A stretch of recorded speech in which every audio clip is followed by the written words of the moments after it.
नमस्कार दर्शकों, मैं नीरज अरवानी हर दिन अग्निपथ के इस नए सत्र में आप सभी दर्शकों का हार्दिक स्वागत करता हूं। चलिए रुक करते हैं खबर की ओर। दर्शकों, उल्हासनगर महानगर पालिका की तरफ से किस प्रकार उल्हासनगर की जनता की खून पसीने की कमाई को बंदर बाट किया जा रहा है, किस प्रकार उल्हासनगर की जनता की खून पसीने की कमाई को बर्बाद किया जा रहा है, आज हम आपको इस सत्र में बताने वाले हैं। उल्हासनगर 3 के स्वामी धर्मदास गौशाला के समीप बनी हुई हाल ही में 15 से 20 दिन पहले बनी सड़क, जो करीब 4.25 करोड़ की लागत से बनी हुई सड़क है, उसे फिर से 15 दिन के भीतर, नई सड़क को 15 दिन के भीतर दर्शकों खोदा गया है। हम आपको बता दें, ये सड़क बुआरी गटर योजना के नाम से फिर से खोदी गई है। अब सवाल यहां पर यह उठता है कि जब सड़क को खोदना ही था तो फिर बनाया क्यों गया भैया? अगर आपको सड़क खोदनी ही थी तो सड़क, जब आपको पाइपलाइन बिछानी ही थी तो ये रोड से पहले इस बुआरी गटर योजना का काम क्यों नहीं किया गया? उल्हासनगर महानगर पालिका के हर विभाग में मानो भ्रष्टाचार अपनी चरम सीमा पर है। आए दिन उल्हासनगर महानगर पालिका के भ्रष्टाचार हम आप लोगों के समीप ला रहे हैं। इसी बात को लेकर समाज सेवक शिवाजी रगड़े से इस पूरे विषय पर हर दिन अग्निपथ की टीम ने बातचीत की है। उनसे जानना चाहा है, आखिर ऐसा क्या घोटाला है जो हर बार उल्हासनगर महानगर पालिका के कर्मचारियों को, अधिकारियों को नए नए भ्रष्टाचार करने के तरीके मिल जाते हैं। क्या कहना है इस पूरे विषय पर शिवाजी रगड़े का, आइए आपको सुनाते हैं। दर्शकों, इस वक्त हैं उल्हासनगर 3 के ब्रिज पर, जिस पर हाल ही में महानगर पालिका की तरफ से ये जो मेरे पीछे आप रोड देख रहे हैं, ये अभी 15 दिन पहले जो है रोड बनाया गया था। लेकिन गनीमत उल्हासनगर महानगर पालिका, जैसे कि प्रचलित है एक कहावत, उल्हासनगर महानगर पालिका कुछ भी कर सकती है। हर कहावत उल्हासनगर महानगर पालिका पर मानो सच साबित होती है। 15 दिन के बाद अब मैं आपको एक नया रूप दिखाता हूं। इसी रोड पर कैसे 15 दिनों के बाद उल्हासनगर महानगर पालिका पैसों की बर्बादी कर रही है। इस वक्त हमारे साथ हैं समाज सेवक हैं शिवाजी रगड़े जी। शिवाजी, पहले तो हर दिन अग्निपथ में आपका हार्दिक स्वागत करते हैं।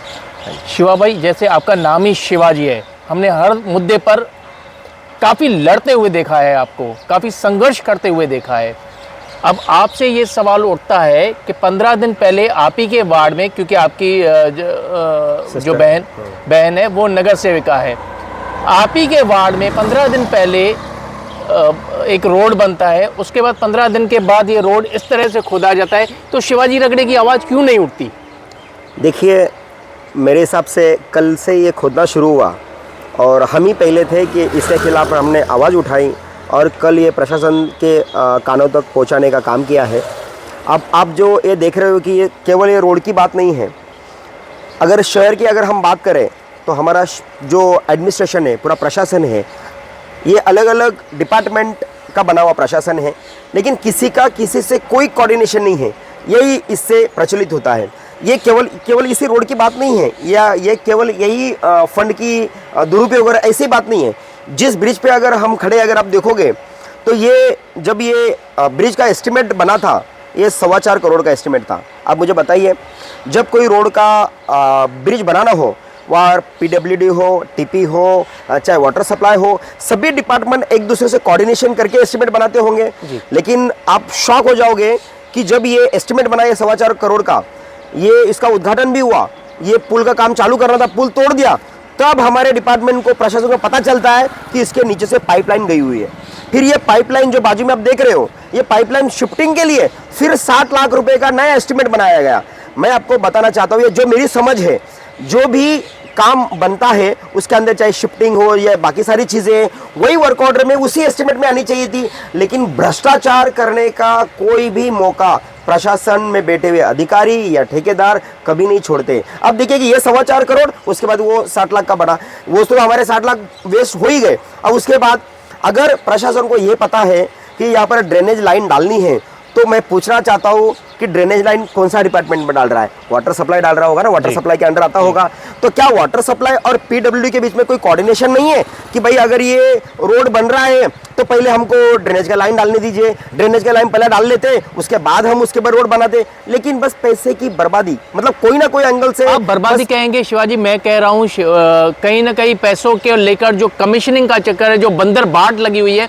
शिवाजी जी, ये उल्लासनगर की जनता के खून पसीने से बनाई हुई मेहनत से पैसे हैं, उनकी इस तरह से बंदर बाट करना, 15 दिन पहले रोड बना फिर उसका खुदाई करना, कहीं ना कहीं आपको लगता है जो सन्मय उल्लासनगर महानगर पालिका के सब डिपार्टमेंट में होना चाहिए वो नहीं हो रहा है, सिर्फ और सिर्फ पैसे की जो बंदर बाट है उसकी वजह से? बस ये पूरी तरह से बंदर बांटे, ये कमीशन खोरी है। इसका कारण ऐसा है कि जो भी जिसको काम करना था अपना फटाफट काम करके दिखावे, उसका मेजरमेंट ले, फोटो खींचे, फाइल में लगा दे, बिल क्लियर करे, मेरा तो काम हो गया, अब भाई तू तेरा काम कर। फिर उसके बाद दूसरा ठेकेदार आएगा, दूसरा कॉन्ट्रैक्ट आएगा, दूसरी वर्क ऑर्डर आएगी, फिर वो अपना काम करेगा, फिर उसको खोदेगा, फिर अपना काम करेगा। मतलब ये बंदर बांटे पूरी तरह से कमिश्नर खोरी है। केवल इतना ही नहीं, तो मैं अभी आगे भी आपको बताता हूँ कि गुलराज टावर पे जो ड्रेनेज है, जो नाली बनाई है ब्रिज के साइड वाली, उसके ऊपर कुछ 10 लाख का वर्क ऑर्डर का ब्यूटिफिकेशन हो रहा था, उसका हमने विरोध किया, उसको रुकवाया। तो अभी उसी पैसे से जो वडलगांव के इधर जो काम रुका हुआ है वो पेवर ब्लॉक लगाने का कल काम चालू कर दिया था। मतलब अरे वर्क ऑर्डर सीसी का बना हुआ है, 1 करोड़ का ऑलरेडी आपके पास वर्क ऑर्डर है।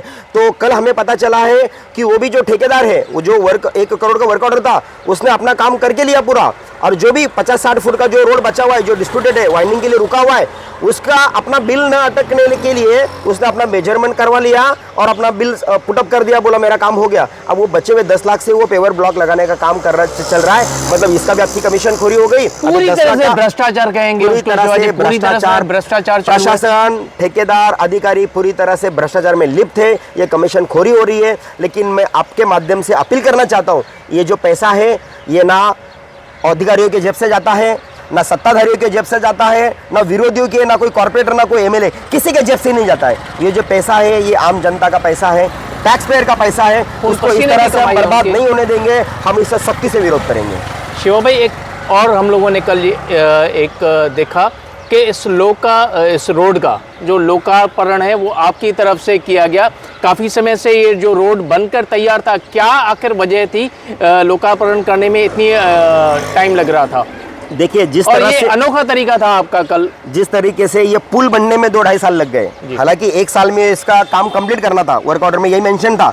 उसको बनने में जिस तरह से डिले हुआ, उसी तरह से अब पुल भी बन गया है। तो उसके बाद में लोकार्पण के लिए भी डिले हो रहा है, उसको उद्घाटन के लिए भी डिले हो रहा है कि प्रशासन को ना देखने के लिए टाइम है, ना कुछ करने के लिए टाइम है। तो जो पुल बना है वो जनता के पैसे से बना है। तो कल आम जनता ने डिसाइड कर लिया कि हम ही इसका उद्घाटन कर देते हैं। जनता ने उसका उद्घाटन कर दिया, लोकार्पण कर दिया। और इतना ही नहीं, इस पुल को डॉक्टर बाबा साहब अम्बेडकर का नाम दिया गया है, जो कि भारतीय संविधान के रचयिता है, जिन्होंने इस देश को भारतीय संविधान दिया है। ऐसे महामानव का नाम कल इस महापुरुष को दिया गया है। और यही मांग की है कि आने वाले सभा में भी जब भी बॉडी बैठेगी, जब भी इसका प्रस्ताव आएगा, तो इस पुल को भारत रत्न डॉक्टर बाबा साहब अम्बेडकर का नाम देना चाहिए। क्या एक्चुअली यहाँ पर प्रॉब्लम था? अभी हमारी शिवाजी रगड़े जी से बात हुई, जो यहाँ के नगर सेविका के भाई भी हैं, सोशल वर्कर भी हैं। उन्होंने बताया कि कल यहाँ पर कुछ पेवर ब्लॉक का काम हो रहा था और ब्रिज को लेकर भी काफ़ी समस्याएं हैं। एक्चुअली है क्या ये सब? देखो, ये ब्रिज जब बन रहा था, हमारा ब्रिज ऑलरेडी बहुत छोटा था। तो ये जब बनाने के टाइम पे उनको पता नहीं था कि ब्रिज बड़ा करेंगे तो आगे रास्ता है, आगे लोगों का घर है करके।